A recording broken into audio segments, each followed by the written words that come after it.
হ্যাঁ, আজ স্কুলে যাবার পর খেলনাগুলো খাট থেকে সরিয়ে দিয়ে গুছিয়ে রাখা হয়েছে। সেই খেলনা খোঁজারই অভিযান চললো কিছুক্ষণ। স্নান সেরে ছাদে আসলাম। আজ আর সকাল সকাল পুজো দেওয়া হয়নি। আমাদের দূরের কয়লার পাহাড়টা দেখো, দেখে মনে হচ্ছে বৃষ্টি জলে যেন নতুন প্রাণ ফিরে পেয়েছে। আর আগের মতন দূষণ নেই। প্রকৃতি সত্যি নিজের মতন করে সব কিছুকে সুন্দর করে তুলতে জানে। আজ শ্রাবণ মাসে দ্বিতীয় সোমবার ছিল। ইচ্ছে থাকলে মন্দির যাওয়া হলো না। আজকে জানো তো কাজ সারতে অনেকটাই লেট হয়ে গেল। বাবু স্কুল থেকে বাড়ি এসে গেছে, তাই ঘরে খুব সুন্দর করে পুজোটা সেরে নিলাম। যাক, মেঘ কেটে গিয়ে রোদের দেখা পাওয়া গেল। আসলে রিসেনের তাইকোয়ান্ডো ক্লাস থেকে রোজ বিকেল 4:30 থেকে।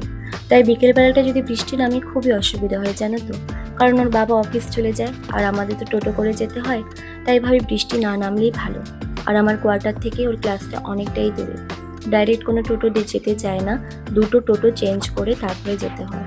আর তার মাঝে যদি নামে বৃষ্টি, ভীষণই অসুবিধা হয়ে যায়। রোজ খাওয়া দাওয়া শেষ করে কোনো না কোনো ফল খাওয়া হয়। আজ ছিল পেঁপের পালা। আর পেঁপে কাটাটা যেহেতু কিছুক্ষণ সময় সাপেক্ষ, তাই দুপুরে বেশিক্ষণ আর রেস্ট হলো না। পেঁপেটা খেতে খেতে যেটুকু সময় পেলাম আর কি। আসলে সেই যে ভোর 5:30টার সময় উঠি, তারপর যেন তো একটার পর একটা কাজ চলতেই থাকে, রেস্ট নেওয়ার সময় পাওয়া যায় না। আর ওর বাবা ভীষণই রাগ করে যদি কাজের ফাঁকে রেস্ট না নিয়ে থাকি। এরপর রেডি হয়ে টোটো করে বেরিয়ে পড়লাম। ওর ক্লাস চলে 1.5 ঘন্টা, 4:30 থেকে 6টা অবধি। আর আমি বসে বসে বোর হয়ে যাই জানো তো। যদি কোনোদিন বাজারে কাজ থাকে, তো আমি ওকে ক্লাসে ছেড়ে বাজারে বেরিয়ে যাই।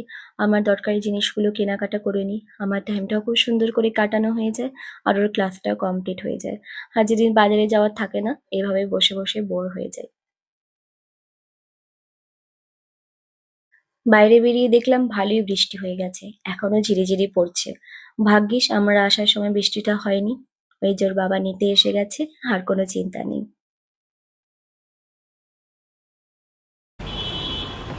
देखो अब क्या करें लोगों का।